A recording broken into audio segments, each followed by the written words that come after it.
2002 সালে যাদের ভোটার লিস্টে নাম ছিল না বা বয়স হয়নি, বিবাহিত মহিলাদের ক্ষেত্রে কিভাবে ফর্ম ফিল আপ করতে হবে সেটাই আমি শেয়ার করব। প্রথমে এখানে ফটো লাগিয়ে নিতে হবে। এখন শুনছি ফটো না লাগালেও হবে, তো ফটো এখানে একটা আর দুটো ফর্ম দেবে, দুটো ফর্মে দুটো ফটো। ফটোটা হবে কালারিং, ব্যাকগ্রাউন্ডটা হবে সাদা বা হালকা আকাশি, এখানটা লাগিয়ে নিতে হবে।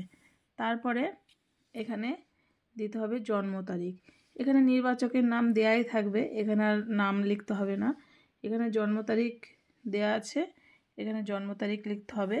প্রথমে ওপরের অংশটা ফিল আপ করতে হবে, এই যে এইটুকুনি, এই ওপরের অংশটুকু ফিল আপ করতে হবে, এইটুকুনি। জন্ম তারিখ, এখানে জন্ম তারিখ লিখতে হবে, জন্ম তারিখ। তারপর আধার নাম্বার ঐচ্ছিক দিতেও পারো, নাও দিতে পারো, এই যে এখানে আধার নাম্বার হবে। তারপরে মোবাইল নাম্বার, মোবাইল নাম্বারটা এখানে হবে, এই যে এখানে হবে। তারপরে পিতার বা অভিভাবকের নাম, পিতা অথবা, এখানে পিতার নাম হবে। এখানে পিতার এপিক নাম্বার যদি থেকে থাকে, এখানে পিতার এপিক নাম্বার এখানে দিয়ে দেবো, আছে। তারপর মায়ের নাম, এখানটা হবে মায়ের নাম।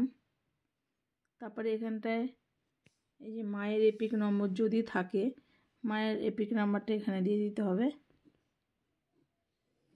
তারপরে স্বামী স্ত্রীর নাম যদি থাকে, এ হলো বিবাহিত মহিলা, এর নাম গৌরী মজুমদার, ওর স্বামীর নাম হবে এখানে, এখানে ওর স্বামীর নাম হবে, যেহেতু বিয়ে হয়ে গেছে। আর অবিবাহিত মেয়েদের এই ঘরটা ফাঁকা থাকবে। এবার স্বামীর এপিক নাম্বার, এপিক নাম্বারটা এখানে হবে। যাদের বিয়ে হয়নি তাদের কিন্তু এই দুটো ঘর ফাঁকা থাকবে। এই গেল ওপরের অংশটুকু, এই ওপরের অংশটুকু প্রত্যেকের ফিল আপ করতে হবে।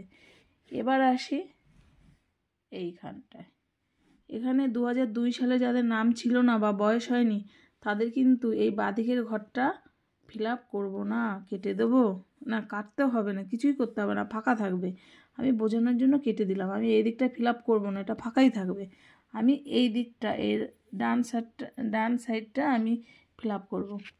প্রথমে কি দিতে হবে, আত্মীয়র বিবরণ যার নাম পূর্ববর্তী কলমের সর্বশেষ এসআইআরে দেয়া আছে। কার দেয়া আছে? এর পিতারই দেয়া আছে, তো এখানে পিতার নাম হবে, পিতার নাম লিখে ফেলবে। পিতার নাম, যার যেটা পিতার নাম হবে সে সেটা লিখে ফেলবে।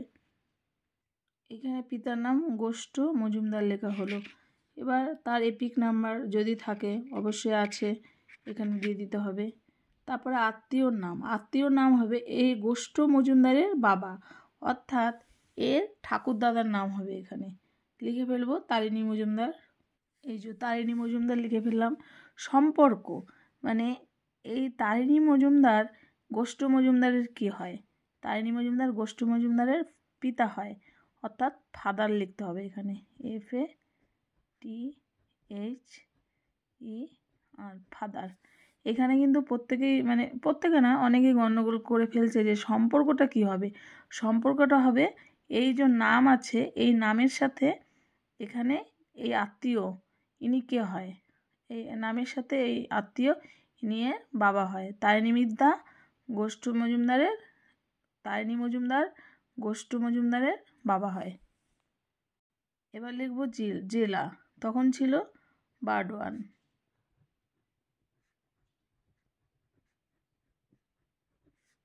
রাজ্যের নাম ওয়েস্ট বেঙ্গল, ওয়েস্ট বেঙ্গল লেখা হলো।